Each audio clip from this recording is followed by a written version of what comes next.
The North Tower was hit by a plane at 8:46 a.m. The janitor, William Rodriguez, was down in B1 level of the North Tower, and he hears a massive explosion below on level B2 or B3, which pushes him upward. He's in the sub-basement. Seconds later, he hears a second explosion way above.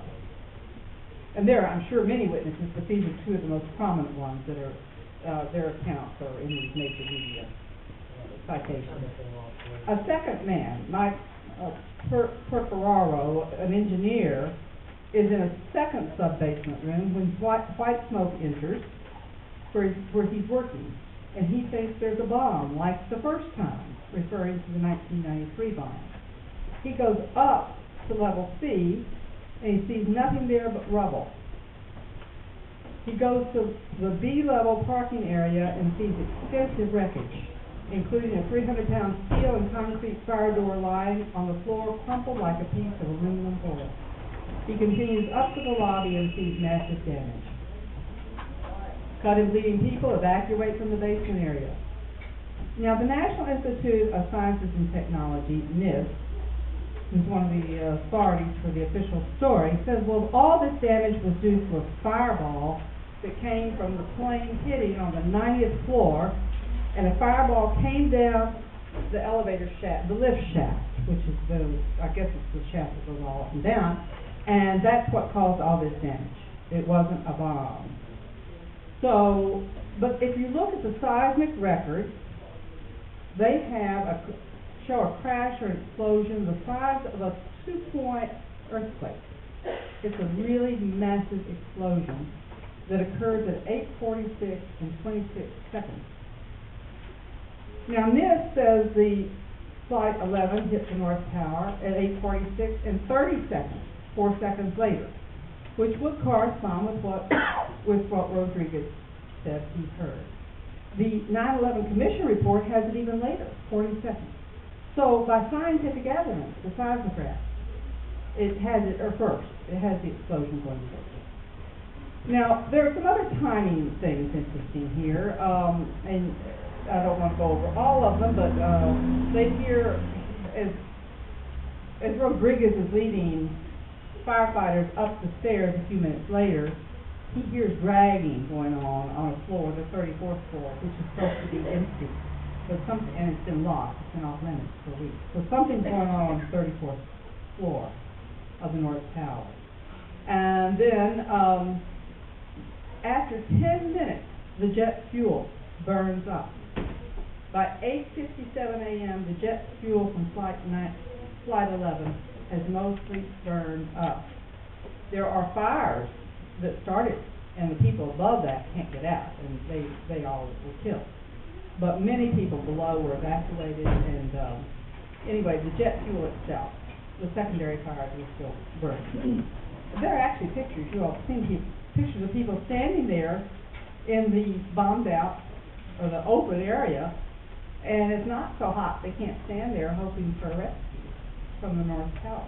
So it was no raging inferno. Of course, the official story says that the fire from that jet fuel is what weakened the trusses, and you had a pancake collapse of the building.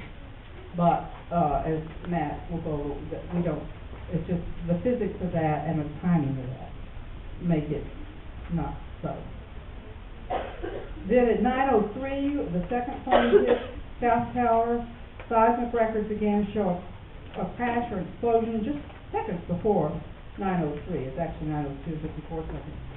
And that corresponds with men walking down from the 23rd floor.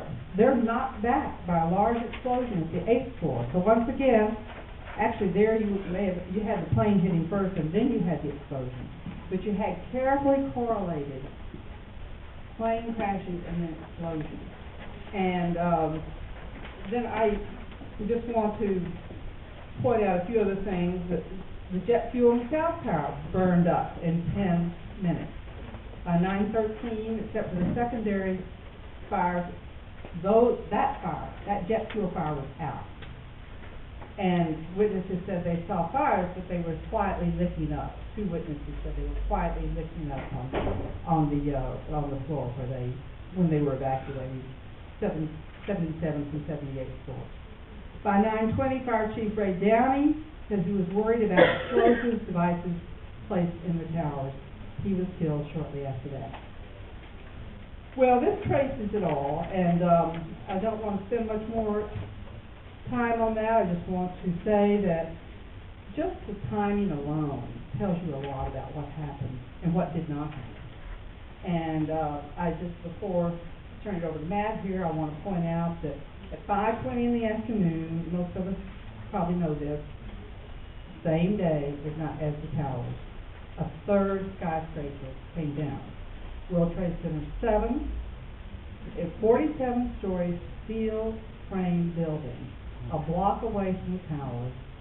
There had been fires in it, but they were not raging, they were small fires, and they were scattered fires. And it came down in 6.6 seconds. Now that's controlled demolition. Came down perfectly into its own footprint.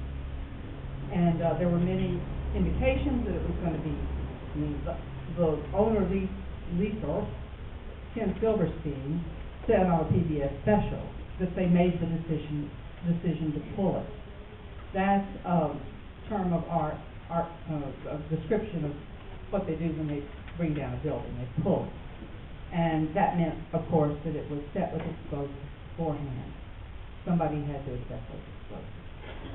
There's much more to the story. Just mentioned that both BBC and CNN were broadcasting around 5 in the afternoon, just before 5 and just after 5, reading a script saying this building had come down, and it hadn't yet. It's still standing in the background.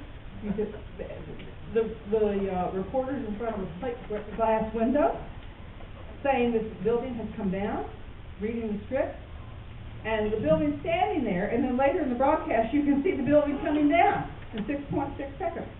Somebody wrote that script, somebody gave it to those news organizations, and somebody set those bombs in those three buildings, lots of bombs.